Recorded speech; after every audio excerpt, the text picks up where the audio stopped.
Thanks for joining me on Quick Business Tips. I'm Jennifer. Now, last episode, we talked about pricing your services and having the guts to hit send on a proposal before you do any kind of discounting because you are worth the value that you are providing to your clients. But 3 days later, if you haven't heard back, the silence can be deafening. And you start checking your spam folder, wondering if maybe you've scared them off when you don't find anything in the junk mail folder. Then, if you're like so many business owners and salespeople, you open your email and type the three most useless words in business communication. Just checking in. Or maybe you're fancy and you say, I'm just floating this to the top of your inbox, or I wanted to circle back. Please, if you do nothing else in your business, stop doing this immediately, today, right now. Because when you say, just checking in, what you're really saying is, hi, I haven't heard from you. I'm a little anxious and I'd really like you to give me some of your money right now.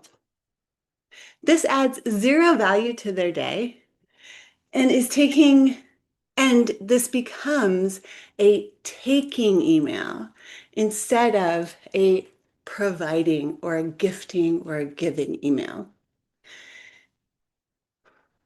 Bottom line, you become a nag, and nobody likes a nag. So, how do you go about following up without being annoying? You go back to a powerful core philosophy, which is unreasonable hospitality. Because even before you've made the sale, you're in the process of making a sale, you've talked to a prospect. Your job as a salesperson, as the business owner, is to serve them, not just sell them your service. So if you need to nudge a prospect along, bring a gift. Don't just arrive empty-handed.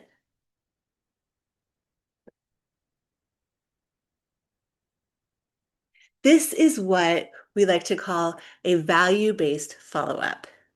Instead of saying, did you see my proposal in your inbox 3 days ago when I sent it?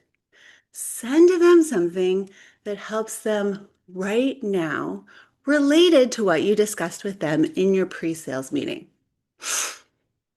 For example, if I send a proposal to a client about a website redesign and a few days later they're still ghosting me, I might send an email that sounds something like this. Hey, I was reading this article today about how mobile navigation is changing this year, and I immediately thought of our conversation about your website. Here's a link to the article. Thought you might find it interesting. Now, notice what I did there. I didn't ask for anything. I showed them that I was thinking about them before they spent any money with me. And I let them know that I am an expert and I'm already working for them mentally. Now, 9 times out of 10, they're going to reply, oh my gosh, I so appreciate this. Sorry for the delay. We're ready to move forward with the project. By sending a gifting type of email, you are going to trigger their reciprocity without triggering the guilt that comes from those nagging emails. But there are times where prospects are actually going to ghost you, right? You sent the proposal, maybe you've sent the gifting proposal too, and it's been 2 weeks of nothing. This is where it's okay to send the breakup email. Now, breakup email can sound dramatic. So if you want to call it the clean slate email, the dry erase board email, whatever you want to do, it's simply a psychology trick. And it works because People are more averse to loss than they are excited about gain. So people hate losing out on an opportunity more than they like gaining one. Now, you see this proven time and time again. One of the most common tests that they do to prove this is the $5. So you tell someone, hey, I have two options here. I can save you $5 by doing this thing, or I can help you earn $5 by doing this other thing. 9 times out of 10, people are always going to want to save the $5 just so they don't lose that $5 bill. They don't want to do anything that makes them money more than they want to not lose out.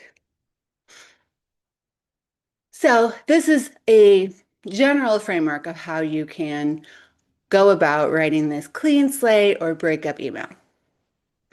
I haven't heard back from you on this project, so I'm assuming it's not a priority right now, which is totally fine. I don't want to keep jamming up your inbox, so I'm going to go ahead and close my file so that I can open up a spot for another client. Now, if you decide that you want to move forward sometime in the future, just let me know. Boom, that's it. Hit send. Right there, you are pulling your proposal. You're not desperate, you are busy, and you are simply closing an open file. Now, like most businesses, if they were just busy and drowning in all of their inbox panic, they are going to immediately hit reply and say, no, no, no. Please don't close the file. I'm so sorry it took so long to get back to you. Let's move forward. And this is really the best part. If they were ghosting you because they didn't have the guts to say that they decided to go someone else and they don't want to hire you, they'll be completely relieved that you simply let them off the hook without having to do any more work. Either way, you have your answer and you get to keep your dignity. Because sales is not about nagging people into submission. It's about leading them to the best decision for them. And if you were just checking in via email or text or even voicemail, you're annoying. But if you're sending them resources, ideas, and setting clear boundaries for yourself and your client, you are a professional. So this week, the task is simple. Take a look at the list of people who have ghosted you and don't send them the checking in email.